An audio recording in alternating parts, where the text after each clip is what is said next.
আসসালামু আলাইকুম প্রিয় স্বপ্নবাজ ভর্তি যোদ্ধারা। জগন্নাথ বিশ্ববিদ্যালয়ের সি ইউনিটের ভর্তি প্রিপারেশন তোমাদের কেমন চলছে জানাবে। জগন্নাথ বিশ্ববিদ্যালয়ে সি ইউনিটের যারা ভর্তি পরীক্ষা দিবে, তোমরা অনেক দিন থেকেই আমাকে প্রশ্ন করছিলে যে জগন্নাথ বিশ্ববিদ্যালয়ে ভাইয়া সি ইউনিটে ভর্তি পরীক্ষা দেব, আমি সায়েন্স থেকে, আমি আর্টস থেকে, আমি ব্যবসায় শিক্ষা শাখা থেকে সি ইউনিটে ভর্তি পরীক্ষা দেব। তো এখন আমার কোন কোন সাবজেক্ট পড়া উচিত, কোন কোন সাবজেক্ট থেকে প্রশ্ন আসবে, কয়টি করে প্রশ্ন আসবে, পুরো প্রশ্ন প্যাটার্নটি আমাকে একটু যদি বলতেন ভালো হতো। এই কথাটা আমি ইনবক্সে, কমেন্টে, সবখানেই তোমাদের থেকে পেয়েছি। তো সেই জন্যই ভাবলাম তোমাদের সাথে এই বিষয়টি শেয়ার করা উচিত, যদিও আমি প্রিভিয়াস ভিডিওগুলোতে এইগুলো বলার চেষ্টা করেছি। ঠিক আছে, তো দেখো, যারা সি ইউনিটে, জগন্নাথ বিশ্ববিদ্যালয়ের সি ইউনিটে ভর্তি পরীক্ষা দিবে, তাদের কেউ কেউ বাণিজ্য শাখা থেকেই সি ইউনিটে ভর্তি পরীক্ষা দেবে, আবার কেউ কেউ অন্যান্য শাখা থেকে অর্থাৎ মানবিক থেকে এবং বিজ্ঞান শাখা থেকে সি ইউনিটে ভর্তি পরীক্ষা দেবে। তো এখন তোমরা বুঝতেছো না যে যারা মানবিক থেকে ভর্তি পরীক্ষা দিবে অথবা বিজ্ঞান শাখা থেকে ভর্তি পরীক্ষা দিবে, তাদের কোন কোন সাবজেক্ট থেকে প্রশ্ন আসবে এবং কয়টি প্রশ্ন আসবে, এবং যারা বাণিজ্য শাখা থেকেই ভর্তি পরীক্ষা দেবে তাদের কোথায় কোথায় থেকে প্রশ্ন আসবে, কয় মার্কের প্রশ্ন আসবে এবং কয়টা করে প্রশ্ন আসবে, এটা তোমরা জানো না। তো সেইটাই আমরা একটু দেখি। দেখো, বাণিজ্য শাখা থেকে যারা এখানে সি ইউনিটে ভর্তি পরীক্ষা দেবে, তাদের ইংরেজি থেকে প্রশ্ন আসবে। এখানে কিন্তু বাংলা নাই, দেখবে এখানে কোথাও বাংলা নাই, বাংলা থেকে কোনো ধরনের প্রশ্ন আসবে না সি ইউনিটে। এখানে ইংরেজি রয়েছে, ইংরেজির জন্য রয়েছে 24 মার্ক। ঠিক আছে, ইংরেজির জন্য কত মার্ক রয়েছে? 24 মার্ক রয়েছে। এর মধ্যে থেকে তোমার 16 মার্ক হবে রিটেন এবং 8 মার্কের হবে এমসিকিউ। এমসিকিউ হচ্ছে তোমার 8টা থাকবে, কোনো নেগেটিভ মার্কিং নেই। এখানে 8টা এমসিকিউ থাকবে, 8টা এমসিকিউ তোমাকে দাগাতে হবে। ঠিক আছে, এবং রিটেন থাকবে 16 মার্কের। আমি তোমাদেরকে এটুকু বলে দিতে চাই যে বি এবং ডি ইউনিটে ভর্তি পরীক্ষা হলো, সেইখানে কিন্তু আমি ইংরেজি রিটেনের কিছু টপিক এবং গ্রামারের এমসিকিউ এর জন্য গ্রামারের কিছু টপিক আমি দাগিয়ে দিয়েছিলাম।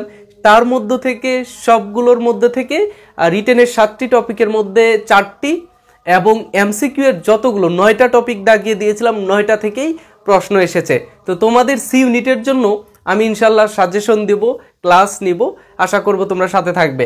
দেখো, এইখানে একটু ঘাবলা আছে। ঘাবলাটা কি? গাণিতিক বুদ্ধিমত্তার জন্য রাখা হয়েছে 24 মার্ক।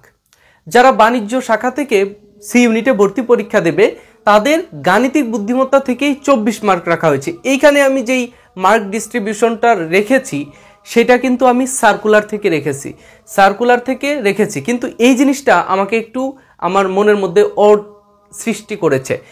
কিভাবে যে আমি ভাবছি এটা হয়তো সঠিক হবে না, কিন্তু সার্কুলারে এইভাবেই দেওয়া আছে। দেখো, গাণিতিক বুদ্ধিমত্তা থেকে প্রশ্ন আসার কথা এটার সাথে মিক্সড করে, কিন্তু দেখো এখানে হিসাব বিজ্ঞান এবং ব্যবসায় নীতি ও প্রয়োগ, এটা ব্যবস্থাপনা বইটা, তোমাদের যে ব্যবস্থাপনা বই রয়েছে সেইখানে এইটাই হচ্ছে সেই সাবজেক্ট। ঠিক আছে, তো এই যে গাণিতিক বুদ্ধিমত্তায় দেখো রিটেন এখানে বলা হয়েছে, রিটেনের জন্য 16 মার্ক, এমসিকিউ এর জন্য 8 মার্ক থাকবে। তো রিটেনের জন্য আমি তোমাদের সি ইউনিটের গাণিতিক বুদ্ধিমত্তার জন্য তোমাদের আসবে অবশ্যম্ভাবী, যেটা সম্ভব হবে সেরকম কিছু সাজেশন তোমাদেরকে দেব ইনশাল্লাহ। পরবর্তীতে তোমাদের সাথে ভিডিওতে আলোচনা করব। গাণিতিক বুদ্ধিমত্তার বিষয়টা আমার একটু ডাউট আছে। ডাউটটা হচ্ছে যে হয়তোবা এই গাণিতিক বুদ্ধিমত্তা এইখানে অথবা এই সাবজেক্টের সাথে মিল করে 3টা অথবা 2টা প্রশ্ন দিতে পারে 8টার মধ্যে, এবং 16টার মধ্যে 16 মার্কের জন্য 4টা প্রশ্ন আসবে, 4টা প্রশ্নের 1টা অথবা 2টাতে থাকতে পারে এটার সাথে মিল করে, কিন্তু সার্কুলারে এটা আলাদাভাবেই দেওয়া রয়েছে। দেখো, এখানে ইংরেজি, তোমরা যদি বি এবং ডি ইউনিটের প্রশ্ন একটু লক্ষ্য করো, দেখবে যে ইংরেজির জন্য যেই 16 মার্কের রিটেন রয়েছে, এখানে 4টা প্রশ্ন এসেছে, এখানে 8টা এমসিকিউ। গাণিতিক বুদ্ধিমত্তার জন্য এখানে 4টা প্রশ্ন এসেছিল রিটেনের জন্য এবং 8টা এমসিকিউ রয়েছিল, এবং প্রত্যেকটি প্রশ্নের মান কিন্তু 4 করে। আবার দেখো, এখানে হিসাব বিজ্ঞান এবং ব্যবসায় নীতি ও প্রয়োগে এখানে আবার দেওয়া রয়েছে 24 মার্ক, 24 মার্কের রিটেনে রয়েছে 16 মার্ক, এমসিকিউতে 8 মার্ক। এই 16 মার্কের জন্য এটা থেকে দুইটা প্রশ্ন আসবে, অথবা এটা থেকে 3টা, এটা থেকে 1টা প্রশ্ন আসবে। প্রত্যেকটা প্রশ্নের মান 4 করে ধরলে 16 মার্ক। ঠিক আছে, এ হচ্ছে যারা তোমরা বাণিজ্য শাখা থেকে এখানে ভর্তি পরীক্ষা দেবে তাদের জন্য এই আলোচনাটুকু। তোমাদের কাছ থেকে একটু আমি নেগেটিভ কিছু কথাবার্তা পাই, যে বিষয়টা হচ্ছে যে ভাই আমি ক্লাস নিয়ে তোমাদের নাকি একটু কথা আমি নাকি বেশি বলে ফেলি, সেজন্য কথা একটু কম বলার চেষ্টা করব। আসলে বিষয়টা কি জানো, যে আমরা যারা তোমাদের সামনে কথা বলি তাদের একটু পরিষ্কার করে না বললে, দেখো তোমরা কমেন্টের মধ্যে আবার ঝাঁপিয়ে পড়ো, ভাই এটা কি হইলো, ওইটা কি হইলো। এই একটা ভিডিও দিলে সেই ভিডিও সম্পর্কে তোমাদের আরও প্রশ্ন থেকে যায়, যার কারণে এই সমস্যাটা তৈরি হয় যে আমার এই সমস্যাটা সমাধান করার জন্য আমাদের নিজে থেকেই মনে চায় যে আমরা আরেকটু বেশি করে কথা বলে যেন তোমাদের এই ডাউটটা ক্লিয়ার করে দিতে পারি। ঠিক আছে, তো সেই জন্য একটু বেশি আমাদের কথা বলতে হয়। এটা যদি তোমাদের একটু খারাপ লাগে, একটু সময় বেশি যায়, হয়তোবা তুমি একটু ভিডিও স্কিপ করে দেখবে, অথবা তুমি স্পিডটা একটু বাড়িয়ে দেখবে, এটা তোমার জন্য ভালো হবে। পরবর্তীতে তোমাদের কোনো প্রশ্ন আশা করব থাকবে না, এই জন্য একটু ব্যাখ্যা করার চেষ্টা করি। দেখো, যারা মানবিক এবং বিজ্ঞান শাখা থেকে সি ইউনিটে ভর্তি পরীক্ষা দিবে, তোমাদের ইংরেজির জন্য রাখা হয়েছে 24 মার্ক। এই প্রত্যেকটাতেই কিন্তু 24 মার্ক করে, হ্যাঁ, প্রত্যেকটা সাবজেক্টে 24 মার্ক করে রাখা হয়েছে। এই 24 মার্কের মধ্যে 8টা এমসিকিউ থাকবে, 1 মার্ক করে 8 মার্ক।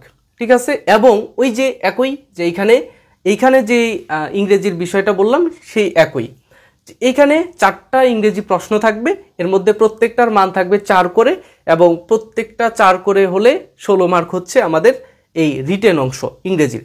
গাণিতিক বুদ্ধিমত্তাতে এইখানে কোনো ডাউট নেই, গাণিতিক বুদ্ধিমত্তা এখানে 24 মার্ক, পুরোপুরি 24 মার্কই আসবে, এখানে কোনো ডাউট নেই। গাণিতিক বুদ্ধিমত্তার জন্য তোমার এখানে রিটেনে 4টা প্রশ্ন থাকবে, 4 মার্ক করে যদি থাকে তাহলে কত হবে, 16 মার্ক, এবং এমসিকিউতে 8 থাকবে।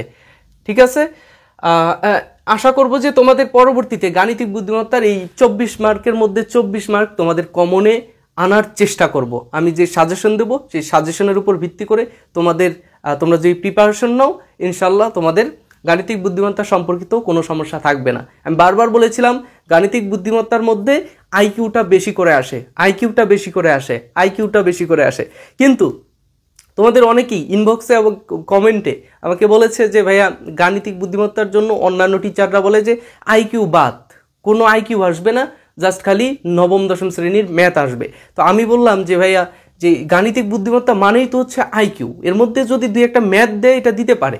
তো এইখানে তোমাদের মেইন বিষয়টা হচ্ছে আইকিউ বা মেন্টাল এবিলিটি, বা এটাকে কি বলবো, যে আইকিউ, গাণিতিক বুদ্ধিমত্তা, মেন্টাল এবিলিটি, 3টাই একই জিনিস। ঠিক আছে, এইটাই তোমরা একটু ভালোভাবে পড়বে, আইকিউ। ঠিক আছে, এবং নবম দশম শ্রেণীর যে ম্যাথ পড়বে না এমন না, ম্যাথ পড়তে হবে। দেখো ডি ইউনিটে যে প্রথম শিফটের পরীক্ষা হয়েছিল সেখানে কিন্তু ম্যাথের লাভ ক্ষতির একটা অঙ্ক, আমি বারবার বলেছি লাভ ক্ষতির অঙ্ক আসবে, লাভ ক্ষতির অঙ্ক, পরিসংখ্যানের সূত্রগুলো, বীজগাণিতীয় সূত্রগুলো, দূরত্ব উচ্চতার সূত্রগুলো, তারপর হচ্ছে ত্রিকোণমিতির সাইন কসেক এই সূত্রগুলো, তারপর হচ্ছে তোমার পাটিগণিতের মূলদ মূলদ সংখ্যার এই জিনিসগুলো তোমাদের আসবে, এটা তোমাদের একটু মেনে নিতে হবে, রিয়েলিটি মাইনে নাও। ঠিক আছে, সাধারণ জ্ঞান, এই যে অন্যান্য শাখা থেকে যারা পরীক্ষা দিবে তাদের সাধারণ জ্ঞান থাকবে, কিন্তু যারা বাণিজ্য শাখা থেকে সি ইউনিটে ভর্তি পরীক্ষা দিবে তাদের সাধারণ জ্ঞান নেই। ঠিক আছে, সাধারণ জ্ঞানের জন্য এখানে তোমাদের হয়তো পরীক্ষার হলে তোমাদের আলাদা করে প্রশ্নপত্র দিবে, অথবা একই প্রশ্নপত্র দিল, সেইখান থেকে তুমি যারা বাণিজ্য শাখা থেকে তারা এইগুলো দাগাবে, আর যারা অন্যান্য শাখা থেকে তারা এইগুলো দাগাবে। ঠিক আছে, সাধারণ জ্ঞান এখানেও 24 মার্কের মধ্যে তোমার রিটেন থাকবে 16 আর এমসিকিউ 8টা। রিটেন তো জানোই যে তোমাদের বি ইউনিটে এবং ডি ইউনিটে যারা ভর্তি পরীক্ষা দিয়েছে তাদের প্রশ্ন তোমরা দেখেছো, অথবা তোমরা নিজেরাও পরীক্ষা দিয়েছো, তোমরা সেইখানে কিন্তু একটা কাট ফিগার দেখাতে পারবে। তোমরা এই সাধারণ জ্ঞানের জন্য 24 মার্ক তোমরা আশা করবো যে তোমরা আমি সাধারণ জ্ঞানে তোমাদের সাজেশন দিয়েছিলাম, সাধারণ জ্ঞানের সাজেশন অর্ধেক সাজেশনের মধ্যে থেকে অর্ধেক প্রশ্ন কিন্তু ওর মধ্যে থেকে এসেছে। ঠিক আছে, সাধারণ জ্ঞান যেহেতু আমি এজ ইউজুয়াল পড়াই না, তো সেই জন্য খুব বেশি কমন তোমাদের দিতে পারিনি। আর সাধারণ জ্ঞান যেই কয়েকটা বিষয় বলেছিলাম, ছোট ছোট অল্প কিছু বিষয় তার মধ্যে থেকে আসার সম্ভাবনা রয়েছে। তোমরা দেখবে, ভিডিওটা দেখে আসবে। এই হচ্ছে তোমাদের প্রশ্ন প্যাটার্ন এরকমই। যেহেতু তোমাদের এই যে যারা বাণিজ্য শাখা থেকে পরীক্ষা দেবে তাদের এরকম, এবং যারা অন্যান্য শাখা থেকে পরীক্ষা দেবে তাদের এরকম। জাস্ট তোমাদের এই যে প্রশ্ন প্যাটার্ন, এগুলো তোমাদের দেখতে হবে। এবং পরবর্তীতে তোমাদের কি কি সাবজেক্ট আমি তোমাদের থেকে পেয়েছি যে গাণিতিক বুদ্ধিমত্তার আরও ক্লাস নেন ভাইয়া, গাণিতিক বুদ্ধিমত্তার সি ইউনিটের জন্য সাজেশন দেন ভাইয়া, গাণিতিক বুদ্ধিমত্তার যা যা আছে রিটেন এমসিকিউ সব নিয়ে ক্লাস নেন, আমি ইনশাল্লাহ নিব। কিন্তু এর বাইরে আর কি কি লাগবে, ইংরেজির জন্য সাজেশন দিব ইনশাল্লাহ। এবং তারপরে আর কি কি লাগবে তোমরা আমাকে কমেন্ট করে জানাও। যে 4টা বিষয় বললাম, এই 4টা বিষয় বাদ দিয়ে আর কি কি লাগবে তোমরা কমেন্ট করে জানাও, ঠিক আছে? আজকে এই পর্যন্তই, পরবর্তীতে দেখা হচ্ছে। সে পর্যন্ত ভালো থেকো, সুস্থ থেকো, আল্লাহ হাফেজ, আসসালামু আলাইকুম।